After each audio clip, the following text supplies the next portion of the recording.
कहानी की शुरुआत होती है महिष्मती नामक एक महान साम्राज्य से, जहां एक शाही परिवार राज करता है। इस साम्राज्य के राजा अमरेंद्र बाहुबली और उनके चचेरे भाई भल्लाल देव हैं, जिन्हें राज्य का उत्तराधिकारी बनने के लिए तैयार किया जा रहा है।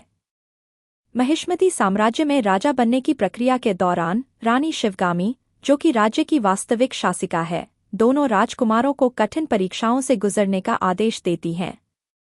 दोनों राजकुमारों को अपनी क्षमताओं का प्रदर्शन करने का मौका दिया जाता है, जिनमें युद्ध कौशल, बुद्धिमत्ता और राज्य के प्रति वफादारी की परख होती है। अमरेंद्र बाहुबली और भल्लाल देव दोनों ही शक्तिशाली योद्धा होते हैं, लेकिन उनके विचारों में बड़ा अंतर होता है। अमरेंद्र एक परोपकारी और दयालु राजा बनना चाहता है, जबकि भल्लाल देव सत्ता और शक्ति के पीछे लालायित है। अमरेंद्र बाहुबली को उसकी बुद्धिमत्ता और साहस के कारण राजा बनने के योग्य माना जाता है, लेकिन भल्लाल देव और उनके पिता बिज्जल देव इस निर्णय से खुश नहीं होते। वे षड्यंत्र रचते हैं और रानी शिवगामी को भ्रामक तरीके से यह यकीन दिलाते हैं कि बाहुबली राज्य के लिए खतरा बन सकता है।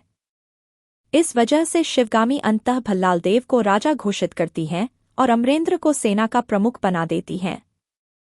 अमरेंद्र बाहुबली को सेना प्रमुख बनने के बाद देवसेना नाम की एक बहादुर योद्धा से प्रेम हो जाता है। देवसेना अमरेंद्र की सच्ची साथी और प्रेमिका बनती है, लेकिन भल्लाल देव और बिज्जल देव यह साजिश करते हैं कि देवसेना को महल में कैद कर लिया जाए और अमरेंद्र बाहुबली को मरवा दिया जाए। शिवगामी अमरेंद्र को मरवाने का आदेश देती हैं और कटप्पा, जो कि बाहुबली के प्रति वफादार सेवक है, उसे अपनी वफादारी के तहत अमरेंद्र की हत्या करनी पड़ती है। यह सीन कहानी का सबसे महत्वपूर्ण मोड़ बन जाता है, जब कटप्पा कहता है, मैंने बाहुबली को मारा।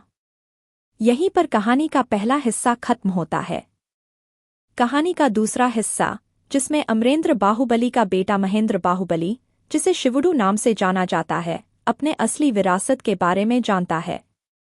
शिवुडू एक नदी के पास एक छोटे से गांव में पला बड़ा है और उसे यह नहीं पता कि वह महिष्मती के शाही परिवार से है।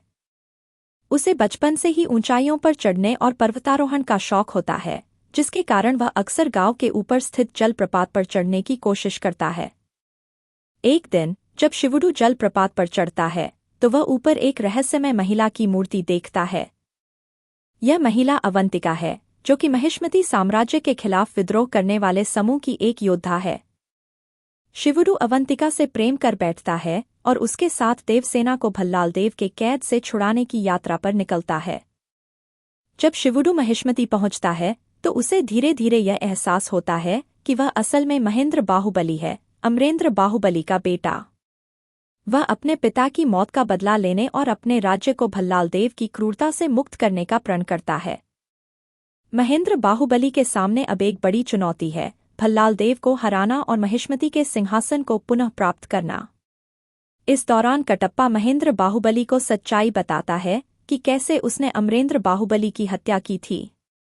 कटप्पा अपनी गलती पर पछताता है और वह महेंद्र का साथ देता है ताकि वह अपना हक वापस ले सके। महेंद्र बाहुबली के नेतृत्व में सेना महिष्मती साम्राज्य पर हमला करती है।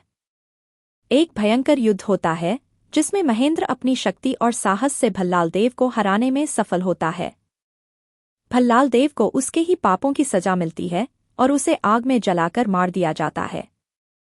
महेंद्र बाहुबली के विजयी होने के बाद महिष्मती साम्राज्य में शांति और समृद्धि लौट आती है।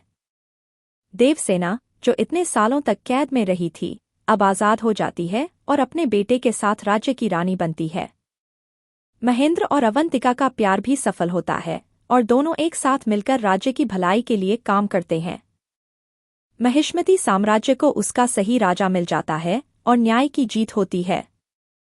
यह कहानी यह दिखाती है कि सच्चाई और न्याय की हमेशा जीत होती है, चाहे कितनी भी बाधाएं क्यों न आएं। आपको यह कहानी कैसी लगी हमें कमेंट करके ज़रूर बताएं। हमारे चैनल पर आपको ऐसे ही मज़ेदार कहानियाँ सुनने को मिलेगी। हमें सब्सक्राइब करना ना भूलें।